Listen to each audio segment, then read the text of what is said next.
Yeah. Members were also told that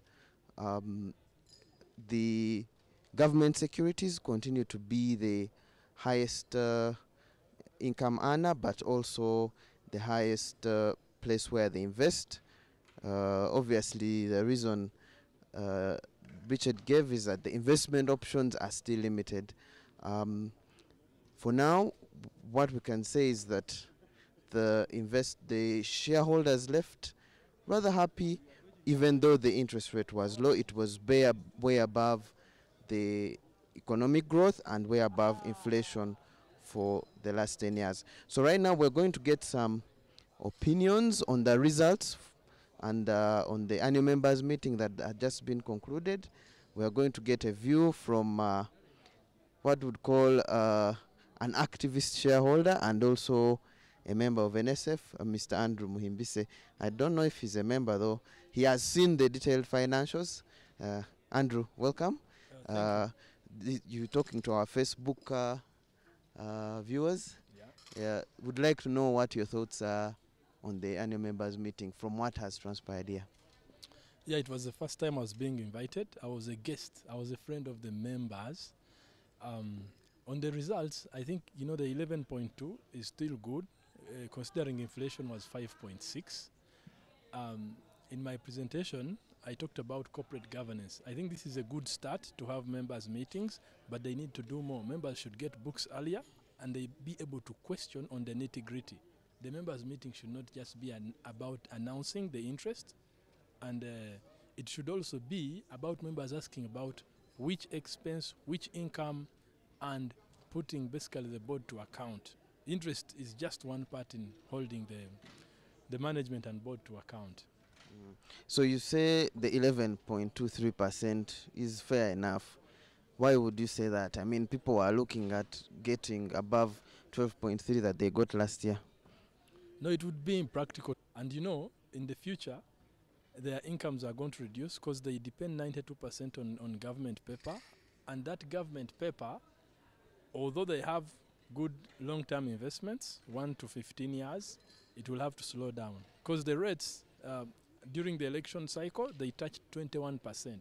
And right now they're at 10. So technically they have halved. So 92% of Nssf income they have. And it's prudent that the management gave that, so that they pay the money that is actually in, because some of the income was from revaluation of land and shares. So they need to pay the cash that is in, so they are able to do it consistently. Do you see, because one of the biggest concerns for Nssf members is the stalled projects that keep on appearing on the books. We have no pension towers, we have no things in properties in Temangalo. So are these of concern, or as long as the land is appreciating, things are okay? No, Nssf is like a market leader. So the issue of land appreciating doesn't make sense. They have over 300 billion in what they call capital work in progress. And no, they should work on those projects. And those projects are not stalling because they have no money. Like I said, I think it is always vested interest. People blocking, people not getting. And that is the issue. But like you heard, they said they are creating new deals which are build, transfer.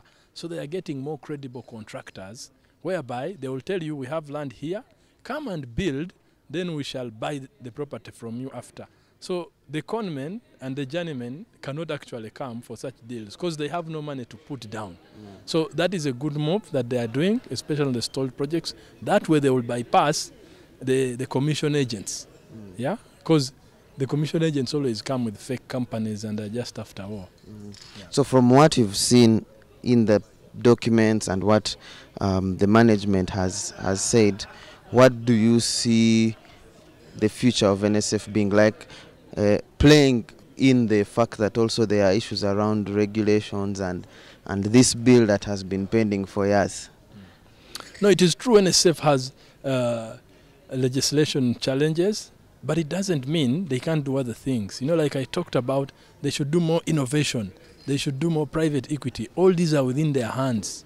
They can actually deliver on that. The technology, to cut on expenses. Some things are in their hands. And management is intelligent enough. Richard and Geraldine, an excellent tag team and they can deliver, and they should not give the excuse of legislation. The laws are there always, but you can work with what you have because they have the biggest cash kitty in the nation. They have power. They have to get a way to work around whatever challenges them, just like they did for the construction projects. Let a guy with the money come, you kick out all the speculators. Yeah. Thank you very much, Andrew. That has been Andrew Muhimbise, who was brought in after analyzing the NSSF accounts and presented them to the members. His detailed analysis, I'm being told, will be uploaded on the NSF website for you people to view. Thank you. Yeah. So now we're going to listen to Centenary Bank, who are the overall winners, employer awards of NSF. Yes, good afternoon. Good afternoon to you. You seem happy.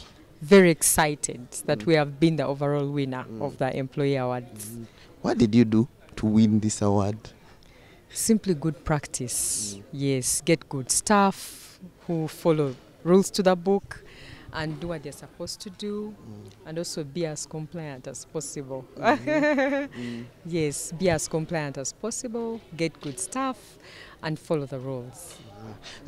So why would you, I wouldn't say why would you follow the rules, but in this case, why is compliance important for organizations? It is part of governance and it is part of being a responsible citizen. Centenary Bank is pretty responsible and we do stuff beyond the ordinary. And so this is one of it. We look after our employees, just like we look after our customers, look after the community, look after our stakeholders. And employees are a key stakeholder. And so pretty in line for us. 1.2 billion every month. When they mention that figure, people are like, wow, is it the numbers or you pay people very well? We pay people well. Okay. And we want to continue being the employer you would want to work for. So we do more than this for our employees, actually. This is just one of the things we do. And we seek to getting better year in, year out. We do surveys internally and externally. And we're glad that we're being recognized. Yes. Thank you, NSSF. The final one is, I mean, it's a general one. Why do you think it's always good for people to have this sort of cushion, this sort of saving? Yes, considering the context. They say we don't save enough, but why is this specific one, like NSSF, saving be like NSF important? Actually, one of the reasons is we are a bank, first of all. We encourage the public to save. So if you can encourage the public to save and you're not saving, there's a problem. So we need to live by example. That is one. But we also look at our staff, you know, working hard now. How about the future? They have to retire to something really good. Yeah. And thirdly, as an employer, you have to be responsible and do something for your staff. Yes. Thank you very much and congratulations. Thank you very We much. wait for the invite to the party to celebrate this award. Yes, thank you very much, Alan. Yes. Give me that clip as well. Can we also play it?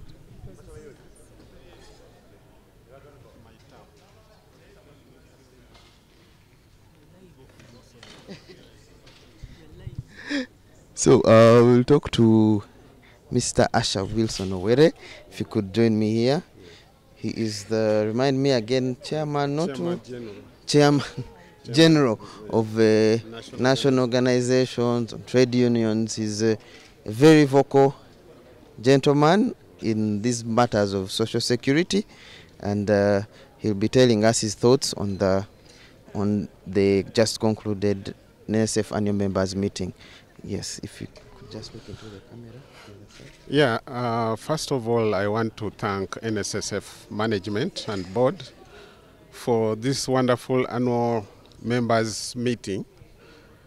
But I want also to have AGM, because AGM is more focused on questioning management on how they perform.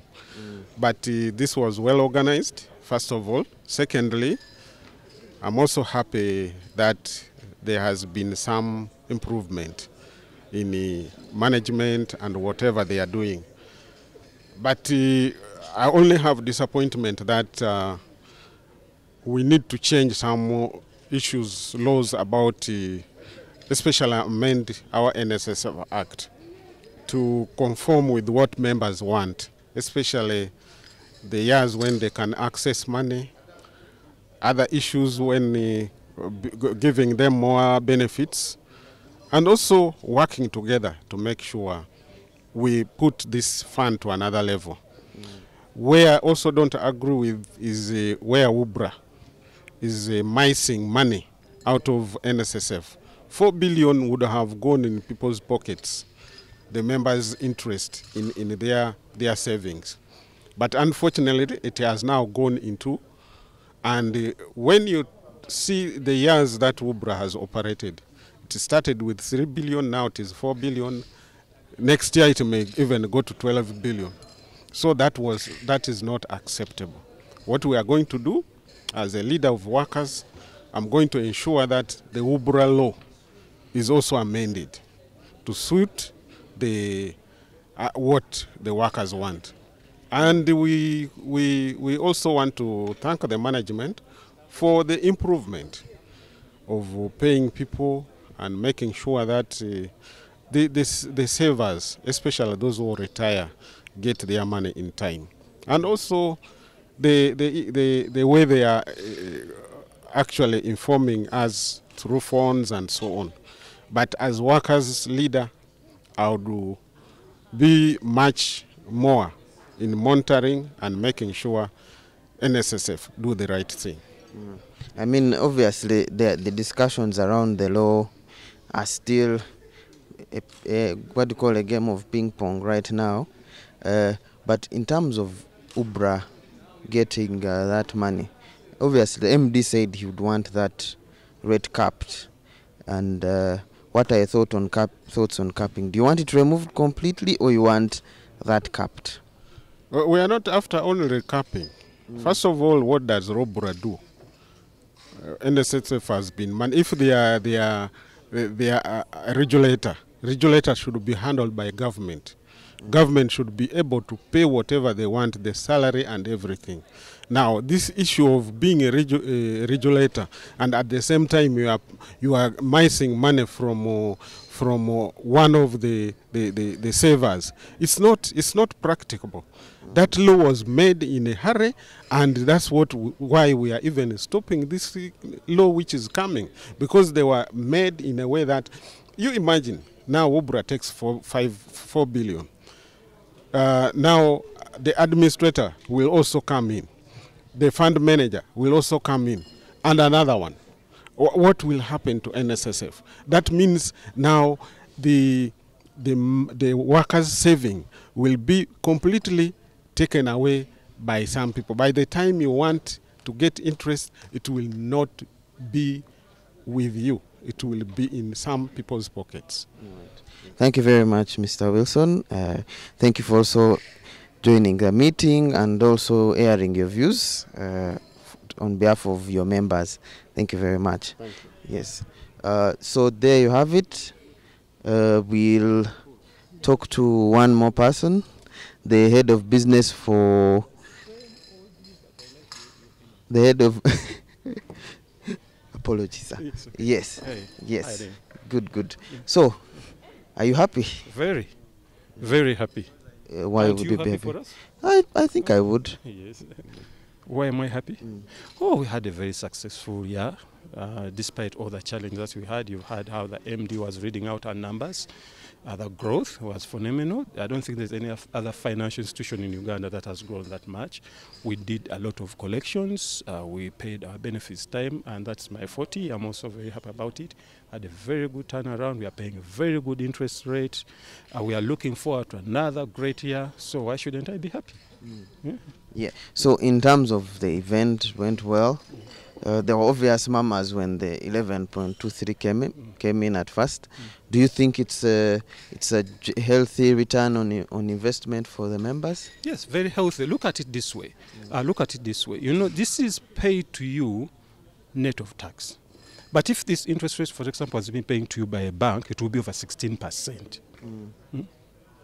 But because we are putting it on your account net of tax.